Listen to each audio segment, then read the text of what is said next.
देखते हैं question number 23। A game consist of tossing a 1 rupees coin, ठीक है, 3 times and noting its outcomes. Each time calculate the probability, ठीक है, the honey will lose the that honey will lose the game. तो 3 coins को यहाँ पे toss करे जा रहे हैं।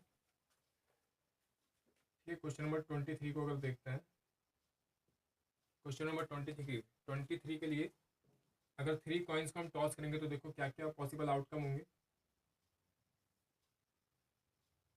ठीक है, या तो तीनों टाइम हेड आएगा, या हेड हेड एंड टेल आएगा, ठीक है, या फिर हेड टेल एंड टेल आएगा, या फिर तीनों टाइम टेल भी आ सकता है। ठीक है, फिर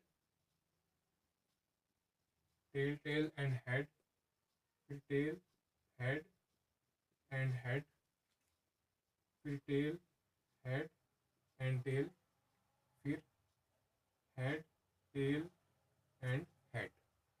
तो ये पॉसिबल आउटकम हो सकते हैं इतने। ठीक है, इसमें जो है हमारे देखो टोटल पॉसिबल आउटकम्स,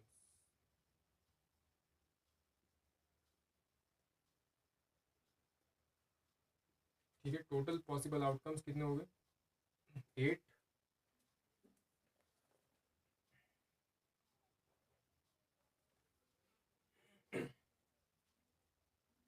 देखो फॉर विन के लिए क्या सिचुएशन है, ठीक है, फॉर विन, विन के लिए है या तो तीनों टाइम हेड आए या तीनों टाइम टेल आए।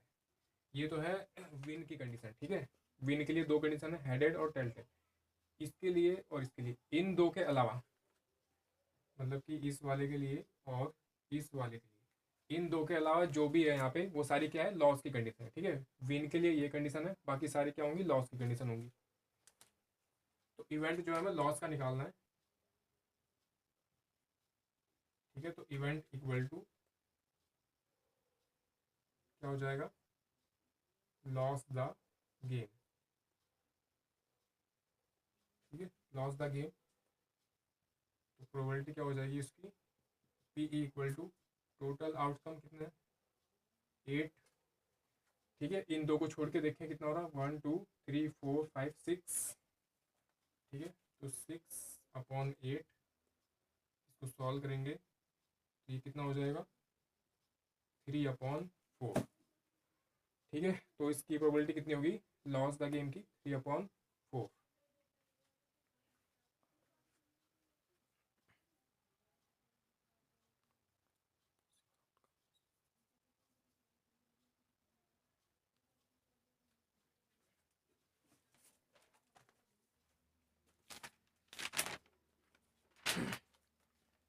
क्वेश्चन नंबर 25 देखते हैं अब। विच ऑफ द फॉलोइंग, ठीक है, argument are correct and which are not correct, give reason for your answer. First, if 2 coins are toss simultaneously, ठीक है, there these possible outcomes, 2 head 2 tail और 1 of each head and tail. For each of the outcome the probability is 1/3।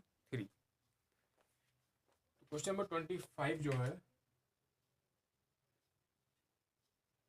ठीक है, उसका first part के लिए देखते हैं यहाँ पे। देखो पॉसिबल आउटकम क्या क्या होंगे जब हम टू कॉइन्स को टॉस करेंगे। ठीक है, या तो दोनों हेड होंगे, या हेड एंड टेल होगा, या टेल एंड हेड होगा, या टेल एंड टेल होगा। ठीक है,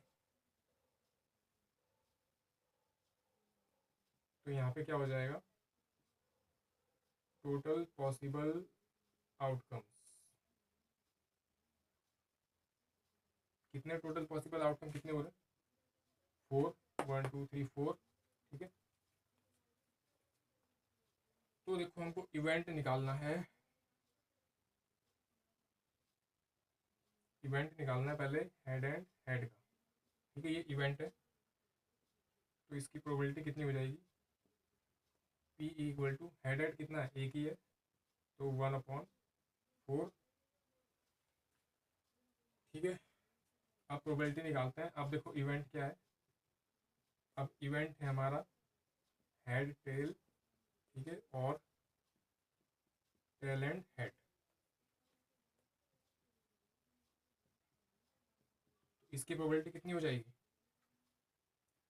देखो हेड और टेल एक है और टेल और हेड दो, तो दो आउटकम है ना, तो ये हो जाएगा 2/4, ठीक है। और इवेंट, अब इवेंट क्या है? टेल एंड टेल, तो इसकी प्रोबेबिलिटी कितनी हो जाएगी? ठीक है, इसकी प्रोबेबिलिटी हो जाएगी 1/4।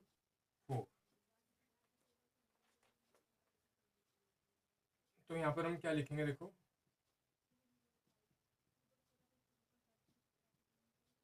ठीक है, therefore given statement is wrong.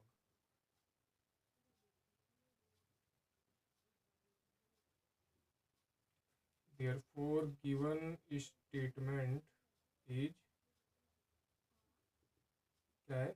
Wrong है, ठीक है। क्यों रॉन्ग है? क्योंकि देखो गिवन प्रोबेबिलिटी कितनी थी हमें? 1/3, ठीक है। तो यहाँ पर अगर हम देखते हैं ये 2/4 कितना आएगा, ये भी सॉल्व के कितना हो जाएगा? 1/4।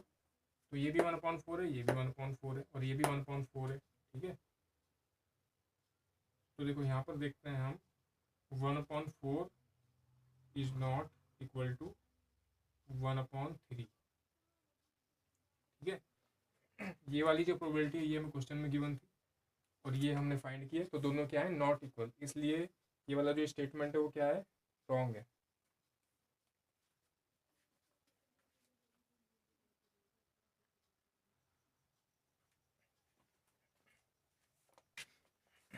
अब देखते हैं क्वेश्चन नंबर 25 का second part. If a dice is thrown, ठीक है, there are two possible outcome, odd और an even number, therefore the probability of getting an odd number is 1/2। Given probability है 1/2, तो इसलिए देखना है हमको,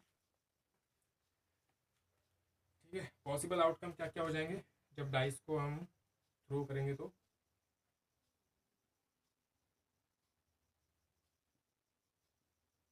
ठीक है, पॉसिबल आउटकम्स, ठीक है। पॉसिबल आउटकम्स क्या क्या हो जाएंगे देखो, उसके लिए या तो 1 आएगा या 2 आएगा, ठीक है, या 3 आएगा या 4 आएगा या 5 आएगा या 6 आएगा। इनमें से इवन क्या क्या है? ठीक है, इवन है इसमें से 2, 4 एंड 6, तो ये इवन है। तो प्रोबेबिलिटी निकाल देते हैं इसकी हम। इवन की प्रोबेबिलिटी पी, कितना आउटकम है? 3, 1 2 3, तो ये हो जाएगा 3। टोटल आउटकम कितना है? 6, तो 3/6 कितना आ रहा? 1/2, ठीक है। ऑड क्या क्या हो जाएंगे इसमें? ऑड हो जाएगा 1, 3 एंड 5। तो इसकी प्रोबेबिलिटी क्या हो जाएगी? इसकी प्रोबेबिलिटी भी हो जाएगी 3/6, वो कितना आएगा? 1/2, ठीक है। तो इसके लिए लिखेंगे यहाँ पर, ठीक है, therefore given statement is correct,